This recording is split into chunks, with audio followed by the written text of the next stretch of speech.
apparently the Prime Minister of Japan is going to go to Pearl Harbor soon.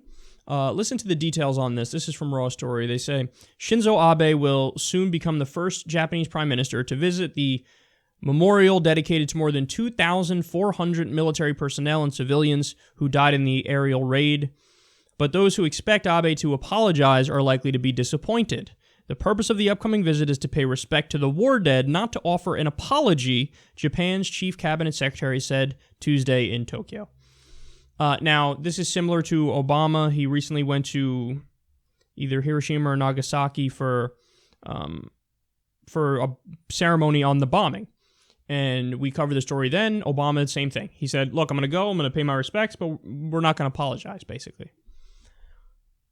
You know, this is one of those stories where I don't know if it's getting me more angry than it should, or if I have the right amount of anger, but both of these stories frustrate me.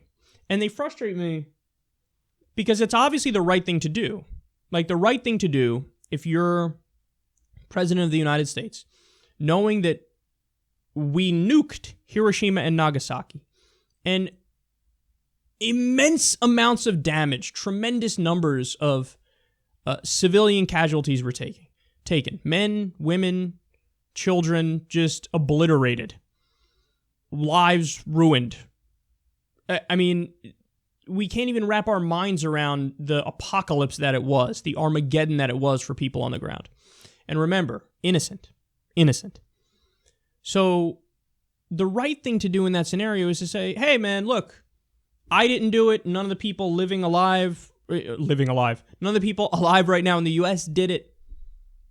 But hey, man, as a representative of our country, we apologize. You know, we're allies now. We're friends now. Our bad.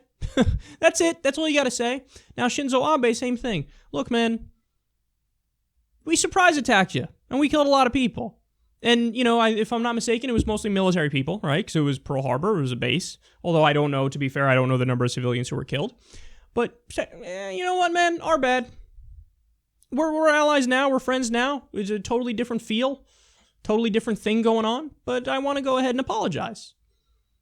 And I didn't do it. Nobody in Japan right now did it. But our country did it. And as a representative of this country, for the past action, let me say, our bad. So that's all you have to do, and it's the right thing to do, and it's the rational thing to do, but they're not going to do it. And they're not going to do it, and it strikes me as like this unnecessary fake macho-ness where, you know, Abe and Obama are just both kowtowing to nationalist elements in their respective countries, and basically saying, you win on the framing, because Obama, he was criticized of doing an apology tour. People were saying, oh, you're doing an apology tour for America. He never did an apology tour for America, but in some instances, maybe you should have. So, the idea of apologizing to Iraq, maybe I would absolutely do that because it's the right thing to do. You waged an offensive war against a country that didn't attack you. Hundreds of thousands of civilians died, and you occupied it.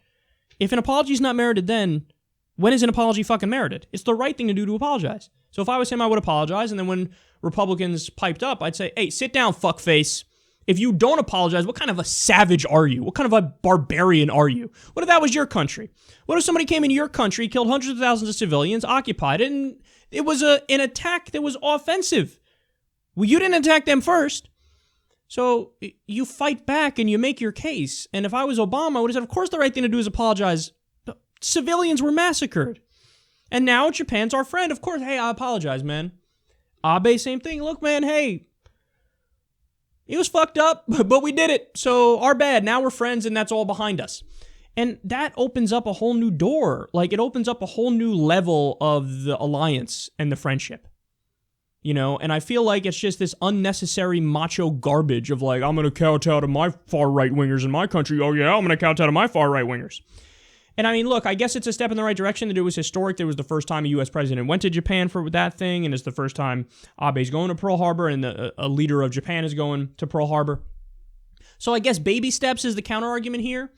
But the point I'm trying to make is I just want to bust up this narrative that it's a sign of weakness if you apologize for something you should apologize for. It's a sign of strength and intellectual honesty to say, hey, I was wrong. We were wrong. And actually, wrong. It's not that I was wrong because I didn't do it. But I'm a representative now of the United States of America, and for the actions of the government X amount of years ago are bad. So that is strength. That is intellectual honesty. I would do it, and then I would shame every fucking Republican who piped up and said, how dare you do that? Oh, really? How dare I do that? How dare I apologize for the obliteration of men, women, and children and innocent civilians? So are you pro-innocent civilians? Killing innocent civilians? When did you become a terrorist? Tell me that. This is how you do it, man. We just need a more rational, a more sane, a more reasonable world. And right now, we're still coasting off a lot of the momentum of the past and a lot of the faux macho-ness that's just stupid. Like, oh, yeah, I nuke you and I don't give a fuck. But they're your ally now. What do you even mean? They're your fucking friend now. Yeah, I still nuked you. It's good. What the fuck are you saying? It's just like an old fucking cinder block for a head mentality. Grow up. Grow up. Grow up.